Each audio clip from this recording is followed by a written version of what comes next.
My name is Ranford. I'm going to share with you on what entrepreneurship is all about. Okay, so raise your hands if you think that entrepreneurs own business owners. Raise your hands. Come on, you all can do better at that. Okay, let's do this one more time. All right, raise your hands. If you think that entrepreneurs are business owners. Raise your hands. Okay, look around. Okay, keep your hands there. Okay, so we have about 20 to 30% of the people here who think that entrepreneurs are business owners.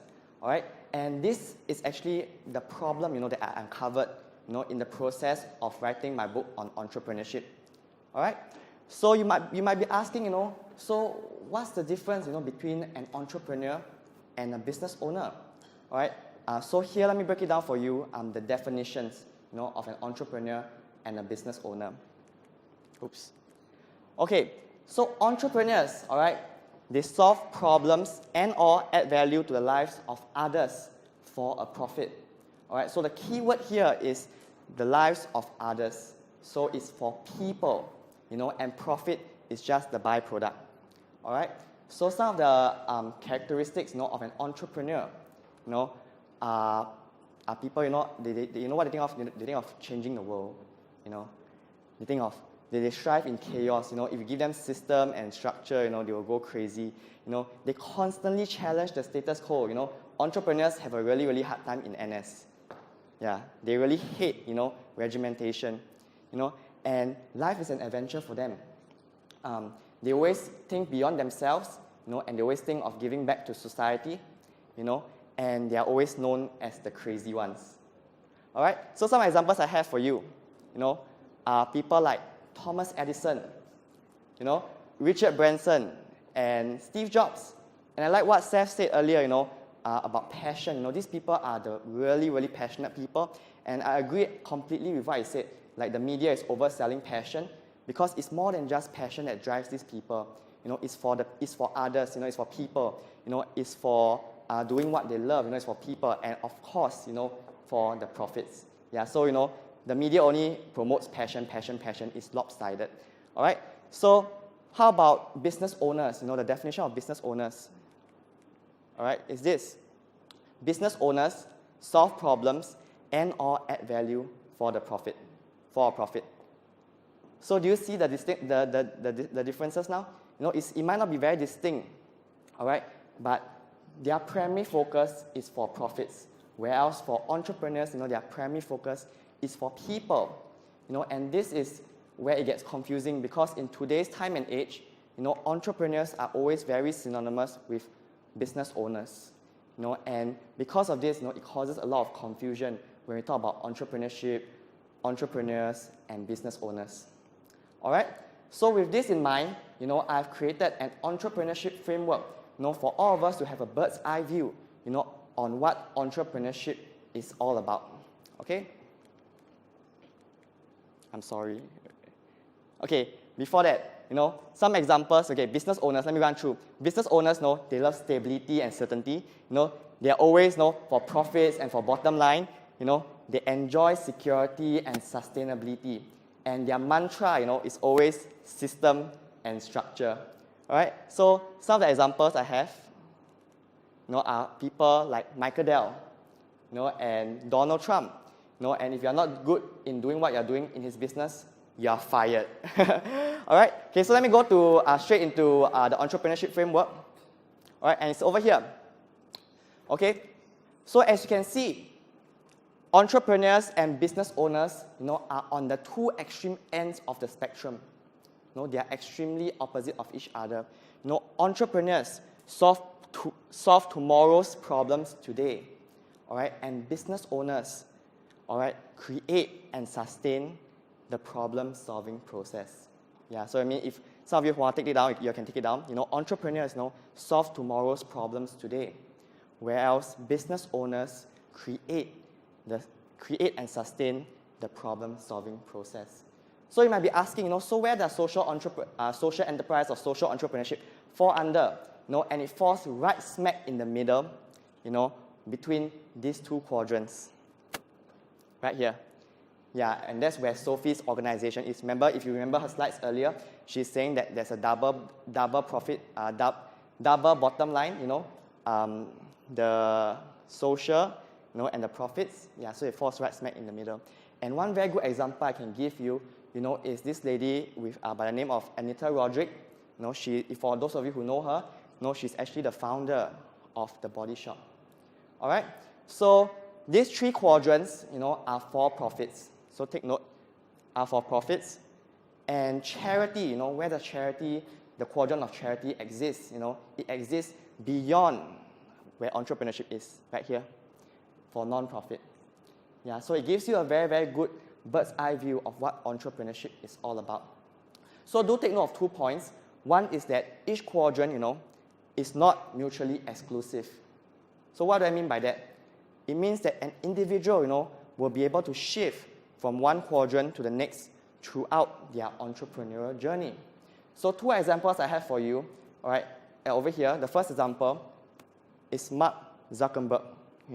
He started as an entrepreneur, founding Facebook in 2007, but today, 7 years later, he's actually the CEO, of Facebook. So you see the difference. The next example I have for you, all right, is Bill Gates. Highly, highly successful and rich guy, who is actually the former chairman of Microsoft, but today he's focusing I would say almost all of his time, his energy and resources in his foundation called the Bill and Melinda Gates Foundation.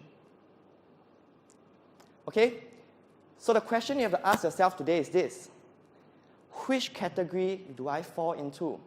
Am I more of an entrepreneur or a business owner?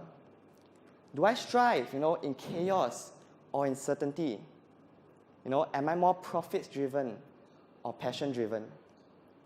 Okay? Because the next problem that will surface after you have an idea, of the distinct differences between a business owner, an entrepreneur, a social enterprise, or charity is that you have to ask yourself, which quadrant am I more skewed towards? All right? And it's important to know because where you are now, it's important to know where you are now, all right, before you can get to where you want to be. And I always give this GPS analogy. One day you tell the GPS, say, hey, GPS lady, I want to go to Orchard Road. Yeah, and then she asks you, so where are you now?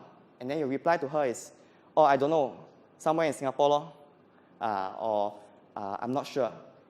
And there's 2 problems. Firstly, there's 1,000 or 1,000,001 permutations and combinations for you to get to where you want to be, the destination. And then next, there won't be a clear, distinct roadmap, to get you from where you are to where you want to be. So in the same way, it's very similar for entrepreneurship. You have to know where you are exactly, am I more excited, like doing what Sophie is doing, social enterprise? Or am I more excited, being a food blogger, telling people where are the good food, like Seth, where are you now, Are you more profit-driven, passion-driven? Are you systematic, Are you all over the place? You have to know where you are before you can know where you want to get to. And this is what I have to share with you, on entrepreneurship. So before I end my session, is it okay I share with you my story? Is that all right with you? Real quick, all right? Okay, so I'm definitely an entrepreneur, okay? And how did I know this? Was because when I was 18 years old, I started my first business selling children clothing. So I was really excited, I prepared a proposal about 5 to 8 pages long. So I ran, to my teacher from the entrepreneurship center, I shared with her, I sell children clothes, blah, blah, blah, blah, blah. And then but then this meeting was really discouraging because within 3 to 5 minutes, my teacher trashed me, and asked me questions like, so Ranford, what is your USP, unique selling proposition? What is your competitor analysis? Where is your SWOT analysis? How are you going to differentiate yourself from the rest? And at that point of time, my proposal was trash. Yeah, and needless to say, that was an utter failure.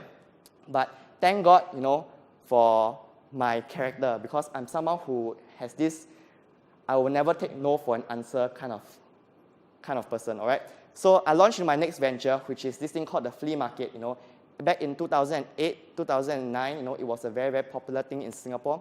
So what I did was I collected second-hand items, all right, all around, and then I went to sell, at this flea market. So that was a very successful venture because it was little to no startup cost. Usually for these second-hand items, there were no costs involved, all right? And then when I sold them, at these platforms island-wide, I managed to generate quite a good sum of capital. So my third venture, so that was a very successful second venture. So my third venture I did was this thing called the carton wallets. All right. So my mom has the ability to make this, milk, the milk and fruit juice carton that we drink. My mom has the ability to make it into a wallet. So I think, hey, that's quite nice, So what I did was I test market first lah. I went to my flea market platform and then I sold it 1 for $3.90, 3 for $10. And surprisingly, the response was really good. So I upped the price to 1 for $5.90 and 2 for $10. All right, and then subsequently we did a lot of, see, it's really nice. So we did a lot of marketing. We placed our products to create more awareness at this thing called Toy Outpost, a rental locker unit, include with other eco products, and that was to create more branding, and more public awareness. And in 2011, we actually tied up with Century Square during their Eco Bus Carnival to teach the public, how to create this, not only the public, how to make these carton wallets, but at the same time, teach women from low-income families how to make these kind of wallets so that they can generate more income for their families. So this venture, this third venture was a success. See, these are the workshop, these are the women, from Whispering Hearts actually. And then the workshop for the public. All right. So right now, my latest venture is that basically I'm the founder of Entrepreneurship Hub. And what we do is we help aspiring entrepreneurs and new startups. We teach them, how to use creative and unique sales and marketing strategies, right, to kickstart their venture. Right, so what I do, a lot of sales trainings. All right, the latest one I did was at SIM with over 30 students. All right, and not only that, I do entrepreneurship training. All right, this was the whole of last year. Yeah. Okay, so I'm running out of time. So today, what I've just shared with you over the past 10 minutes, is just a tip of the iceberg, on what I've written in my book called The Instant Entrepreneur. All right, so in this book will cover basically 3 things. Why now is the best time to pursue your entrepreneurial journey? All right, 10 strategies that will transform you into an instant entrepreneur. And 3 key factors in order to be successful in starting any venture. All right, so I think I'm running out of time. So let's connect on social media. You can add me on Facebook, Instagram, Twitter. I'm on Facebook, Messenger 24/7. Yeah, so today there's a lot of you here, so I can't possibly take a lot of questions. So just feel free to drop me a message, and I would actually reply to you when I have the opportunity to. All right. So for those of you who are really fast, you can see that if you're in my social media now, okay, you can see that I'm actually no different from every single one of you here. So I'd like to use this to encourage you that if I can do it, so can each and every single one of you here. All right. And I'd like to end off my session with this quote, my favorite quote by Zig Ziglar, and he says this: "You can have everything in life you want if you will just help enough other people get what they want." And that's the reason why I do what I do today. Thank you.